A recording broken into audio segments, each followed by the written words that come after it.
అప్పగింతల కార్యక్రమంలో శ్రీనివాసునకు పద్మావతిని ఏమి చెప్పి అప్పగించారు, అలాగే శ్రీనివాసుడు భార్యతో ఏ ఆశ్రమమున నివాసమున్నాడు, ఈ భాగములలో తెలుసుకోండి. 45, 46వ భాగములు తప్పకుండా వినండి. వెంకటేశుని చరితము వింటే పాపములన్నీ తొలగు గదా. 7 కొండలు ఎక్కినంతని మనసే పరవశముందు గదా, మనసే పరవశముందు గదా. 45వ భాగము అప్పగింతలు.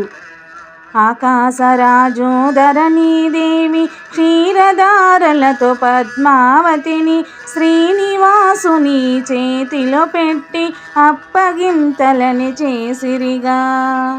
వెంకటేశుని చరితము వింటే పాపములన్నీ తొలగు కదా. ముల్లోకాలకు మూలము అయిన జగన్నాథుడవు నీవే కాదా. నీ పదములని కడిగిన మేము ధన్యులమైతిమి శ్రీనివాస. వెంకటేశుని చరితము వింటే పాపములన్నీ తొలగు కదా. కన్న తీపితో కన్నీరు పెడుతూ పద్మావతిని అప్పగించి బిడ్డను బాగుగా చూడమంటూ వకులాదేవిని కోరినారు. వెంకటేశుని చరితము వింటే పాపములన్నీ తొలగు కదా. పద్మావతిని కూర్చోపెట్టి తల్లి తండ్రి సూక్తులు తెలిపి పాలు నీళ్ళు కలిసినట్లు ఆలు మగలు మెలగాలనిరి. వెంకటేశుని చరితము వింటే పాపములన్నీ తొలగు కదా. అత్త మాటకు ఎదురు చెప్పకు, మగని మాట దాటవద్దు. నారాయణుడే పతి అయినాడు, ఎంతో పుణ్యము చేసినావు. వెంకటేశుని చరితము వింటే పాపములన్నీ తొలగు కదా. పసుపు కుంకుమ నిండుగా పెట్టి పద్మావతిని పంపెనుగా. శ్రీనివాసుడే భార్యతో కూడి గరుడ వాహనమెక్కినాడు.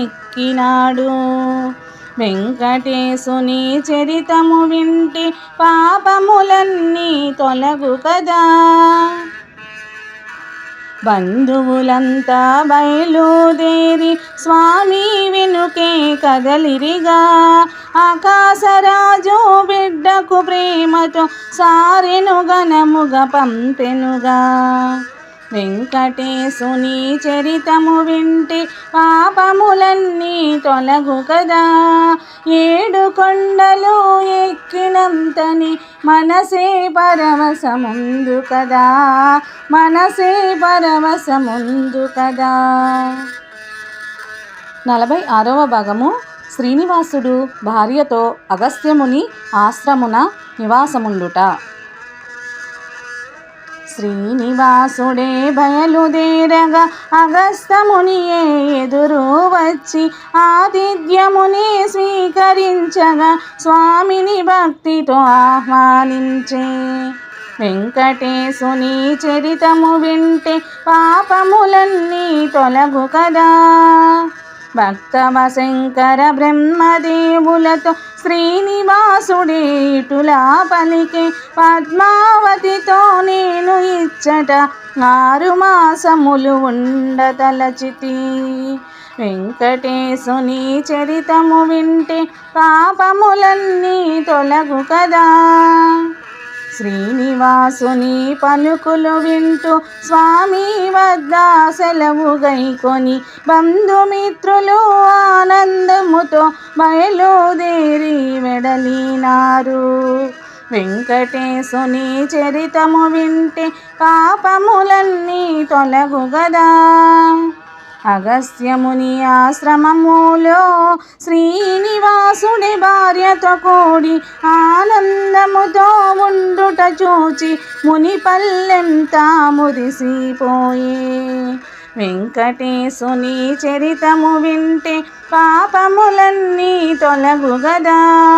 7 కొండలు ఎక్కినంతని మనసే పరవశం.